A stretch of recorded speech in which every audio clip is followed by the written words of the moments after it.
Hello बच्चों, Ohm's law के काफ़ी इंपॉर्टेंट क्वेश्चंस। इसमें पहला आप इंपॉर्टेंट क्वेश्चन दे सकते हैं। पूछा गया है ओम्स लॉ को आप एक्सपेरिमेंटल कैसे वेरीफाई कर सकते हैं। तो सिंपली आप एक पहले सर्किट बनाइएगा, इसमें रेसिस्टर बन दीजिएगा, रेसिस्टर के पैरेलल में एक वोल्ट मीटर लगाइएगा और सर्किट के सीरीज में एक एम मीटर लगाइएगा।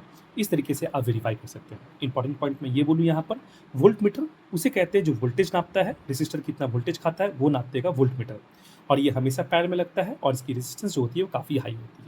एमीटर जो करंट मेजर करता है, जो हमेशा सीरीज में लगेगा सर्किट के, और इसकी रेजिस्टेंस काफ़ी लो होती है। वोल्टेज के बढ़ने से करंट बढ़ता है, करंट के बढ़ने से वोल्टेज बढ़ता है, बट रेजिस्टेंस कांस्टेंट रहता है जब टेम्परेचर कांस्टेंट रहता है तब। यहाँ पे आप देख सकते हैं ओम्स लॉ का एक ग्राफ है, ये जो ओमिक कंडक्टर मतलब रेसिस्टर का आप ग्राफ कह सकते हैं इसको।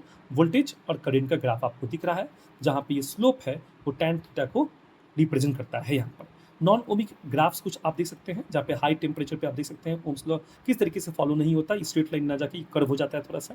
ये डायोड है, ये सेमीकंडक्टर्स है, ये ऐसे डिवाइस है जो ओम्स लॉ के लिए एप्लीकेबल नहीं है। आप कह सकते हैं ये नॉन ओमिक डिवाइसेस हैं हमारे। नॉन ओमिक डिवाइसेस जैसे एग्जांपल्स में हमारा super conductor, semiconductor, transistor, diode, thermistor, ये थ्रिस्टर है, वैक्यूम ट्यूब्स है, कैपेसिटर, ये जितने भी एग्जांपल्स हैं ये ओम्स लॉ को वॉलेट करते हैं। लिमिटेशन में पहले भी बोल चुका हूँ, ये सिर्फ और सिर्फ ओमिक कंडक्टर के लिए एप्लीकेबल है, याद रखिएगा। और फिजिकल कंडीशन हमेशा कंस्टेंट रखिएगा, जैसे कि टेम्परेचर हुआ, प्रेशर हुआ, टेंशन हुआ, स्ट्रेस हुआ, ये सब चीज़ जब कंस्टेंट रहता है किसी वायर का तभी ओम्स लॉ एप्लीकेबल होता है। एक यहाँ पे छोटा सा ग्राफ दिया हूँ मैं ओम्स लॉ के रिस्पेक्ट में ही, कि जिसकी आर जितनी बड़ी होगी उसकी रेजिस्टेंस उतनी बड़ी होगी। वी वर्सेस आई आपको ग्राफ दिया गया है और क्वेश्चन पूछ रहा था कि रेजिस्टेंस ज़्यादा किस में है। तो जिसकी स्लोप ज़्यादा, स्लोप मतलब जिसका एंगल ज़्यादा होगा उसकी रेजिस्टेंस ज़्यादा होगी। इसको प्लीज़ एक दो बार गो थ्रू कीजिएगा। मैं काफ़ी ब्रीफ में बताने की कोशिश किया हूँ जिससे आपका शॉर्ट रिकैप्सुलेट हो जाए। धन्यवाद।